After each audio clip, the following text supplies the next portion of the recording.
Good evening. As I am speaking to you now, General Secretary Gorbachev is leaving on his return trip to the Soviet Union. His departure marks the end of 3 historic days here in Washington, in which Mr. Gorbachev and I continue to build a foundation for better relations between our governments and our peoples. During these 3 days, we took a step, only a first step, but still a critical one, toward building a more durable peace. Indeed, a step that may be the most important taken since World War II to slow down the arms buildup. I'm referring to the treaty that we signed Tuesday afternoon in the East Room at the White House.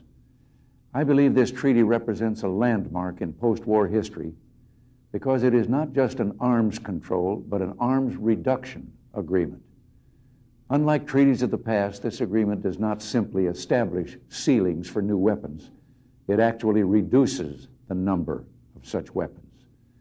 In fact, it altogether abolishes an entire class of U.S. and Soviet nuclear missiles. The verification measures in this treaty are also something new, with far-reaching implications. On-site inspections and short-notice inspections will be permitted within the Soviet Union. Again, this is a first-time event, a breakthrough. That's why I believe this treaty will not only lessen the threat of war, but can also speed along a process that may someday remove that threat entirely. Indeed, this treaty and all that we've achieved during this summit signals a broader understanding between the United States and the Soviet Union. It is an understanding that will help keep the peace as we work toward the ultimate goal of our foreign policy, a world where the people of every land can decide for themselves their form of government and way of life. Yet, as important as the INF Treaty is, there is a further and even more crucial point about the last 3 days and the entire summit process. Soviet-American relations are no longer focused only on arms control issues. They now cover a far broader agenda, one that has at its root realism and candor. Let me explain this with a saying I've often repeated. Nations do not distrust each other because they're armed. They are armed because they distrust each other. And just as real peace means the presence of freedom and justice, as well as the absence of war, so too summits must be discussions not just about arms, but about the fundamental differences that cause nations to be armed. Dealing then with the deeper sources of conflict between nations and systems of government is a practical and moral imperative. And that's why it was vital to establish a broader summit agenda, one that dealt not only with arms reductions, but also people-to-people contacts between our nations, and, most important, the issues of human rights and regional conflicts. This is the summit agenda we've adopted. By doing so, we've dealt not just with arms control issues, but also with fundamental problems such as Soviet expansionism, human rights violations, as well as our own moral opposition to the ideology that justifies such practices. In this way, we have put Soviet-American relations on a far more candid and far more realistic footing. It also means that while there's movement, indeed dramatic movement, in the arms reduction area, much remains to be done in that area as well as in these other critical areas that I've mentioned, especially, and this goes without saying, in advancing our goal of a world open to the expansion of human freedom and the growth of democratic government. So much work lies ahead. Let me explain. On the matter of regional conflicts, I spoke candidly with Mr. Gorbachev on the issues of Afghanistan, Iran-Iraq, Cambodia, Angola, and Nicaragua. I continue to have high hopes, and he assured me that he did too, that we can have real cooperation in resolving regional conflicts on terms that promote peace and freedom. This is essential to a lasting improvement in our relations. So too on human rights, there was some very limited movement. Resolution of a number of individual cases in which prisoners will be released or exit visas granted. There were assurances of future more substantial movement, which we hope to see become a reality. And finally, with regard to the last item on our agenda, scientific, educational, cultural, and economic exchanges, we agreed to expand cooperation in ways that will break down some of the artificial barriers between our nations. For example, agreement was reached to expand and improve civil air service between our two countries. But let me point out here that while much work is ahead of us, the progress we've made, especially in arms reduction, does reflect a better understanding between ourselves and the Soviets. It also reflects something deeper. You see, since my first meeting with General Secretary Gorbachev in 1985, I have always regarded you, the American people, as full participants in our discussions. Though it may surprise Mr. Gorbachev to discover that all this time there's been a third party in the room with us, I do firmly believe the principal credit for the patience and persistence that brought success this year belongs to you, the American people. Your support over these last 7 years has laid the basis for these negotiations. Your support made it possible for us to rebuild our military strength, to liberate Grenada, to strike hard against terrorism in Libya, and more recently, to protect our strategic interests and bolster our friends in the Persian Gulf. Your support made possible our policy of helping freedom fighters like those in Afghanistan, Nicaragua, Angola, Cambodia, and other places around the globe.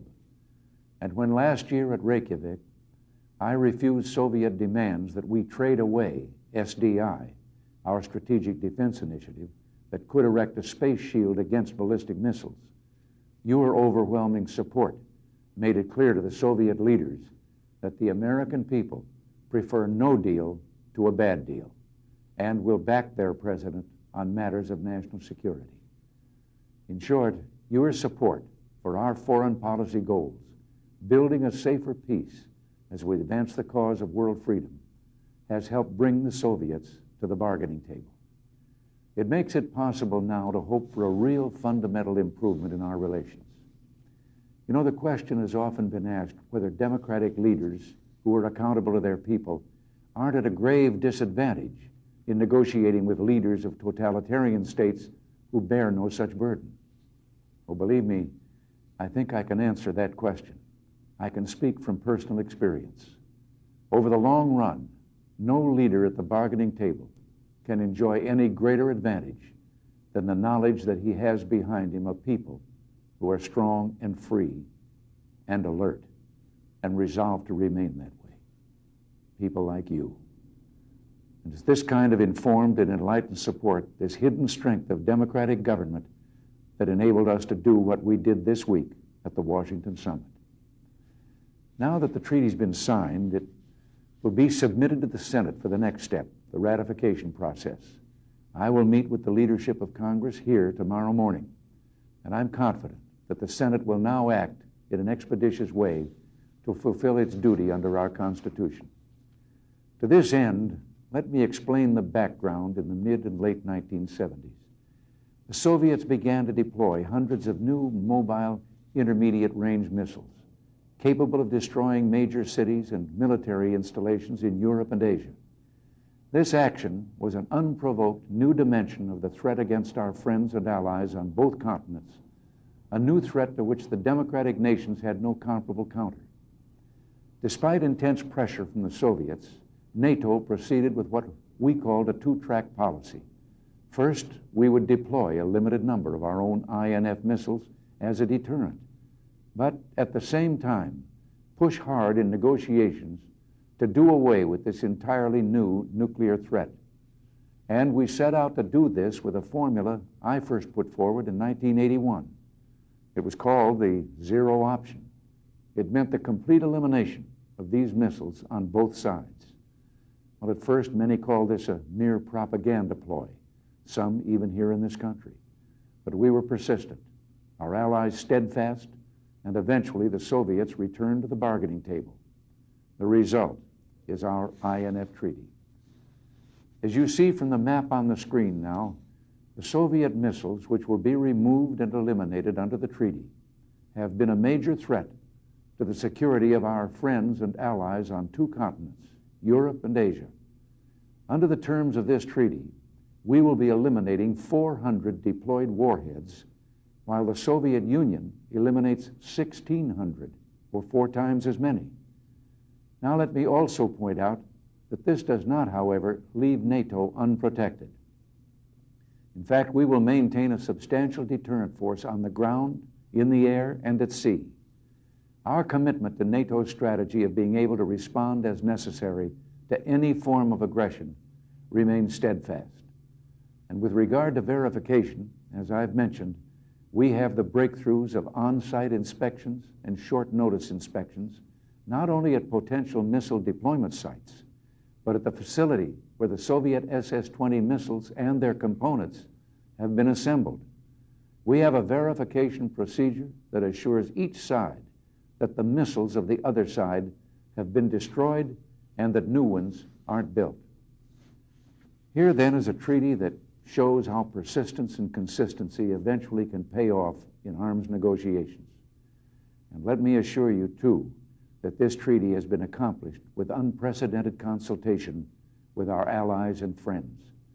I have spoken personally with the leaders of the major democracies, as has Secretary Shultz and our diplomats. This treaty has full Allied support. But if persistence is paying off in our arms reduction efforts, the question of human rights and regional conflicts are still problems in our relations. But I'm pleased that some progress has been made in these areas also. Now, in addition to these candid exchanges on our four-part agenda, Mr. Gorbachev and I did do some important planning for a Moscow summit next year. We agreed that we must redouble our efforts to reach agreements on reducing the levels of U.S. and Soviet long-range or strategic nuclear arms, as I have proposed in the START negotiations. He and I made real progress toward our goal, first agreed to at Geneva, to achieve deep 50% cuts in our arsenals of those powerful weapons.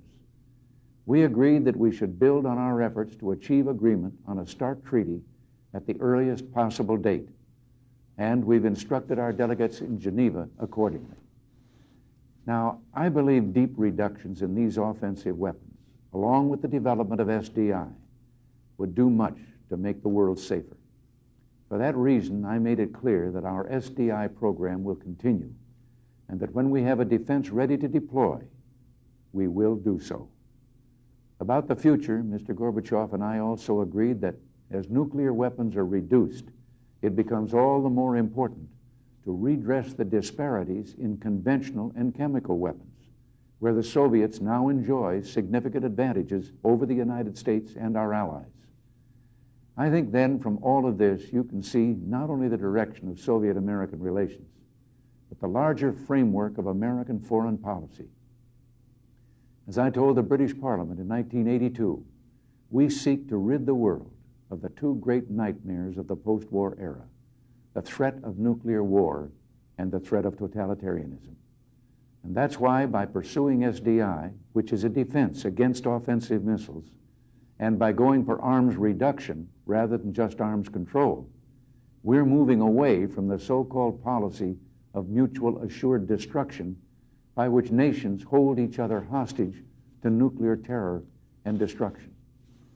So too, we're saying that the post-war policy of containment is no longer enough, that the goal of American foreign policy is both world peace and world freedom.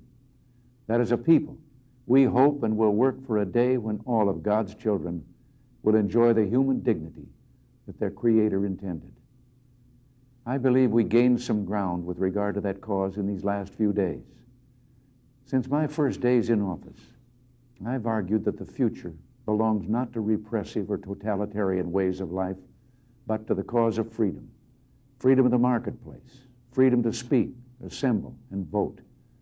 And when we see the progress of democracy in these last years, from Latin America to Asia, we must be optimistic about the future of our children. When we were together in Iceland, Mr. Gorbachev told me that this sort of talk is sometimes viewed in the Soviet Union as a threat. But I told him then, and I've said since then, that this is no threat at all, but only a dream, the American dream.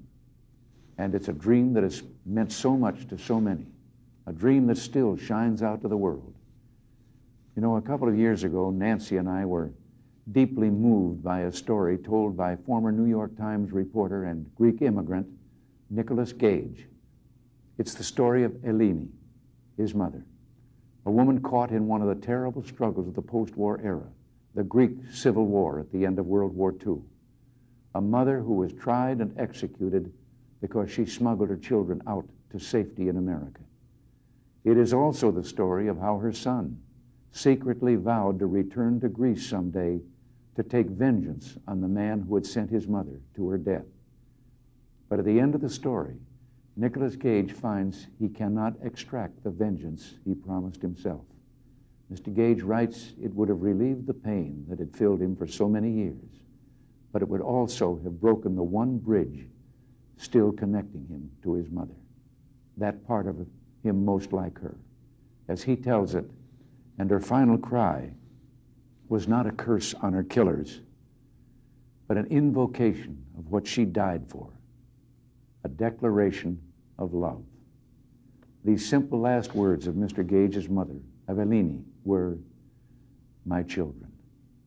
How that cry echoes down through the centuries, a cry for all children of the world, a cry for peace, for a world of love and understanding.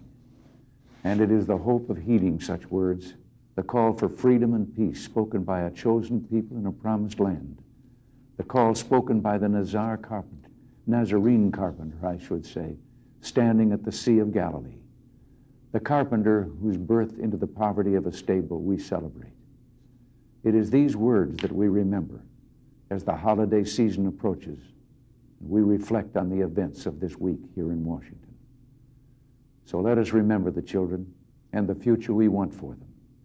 And let us never forget that this promise of peace and freedom, the gift that is ours as Americans, the gift that we seek to share with all the world, depends for its strength on the spiritual source from which it comes.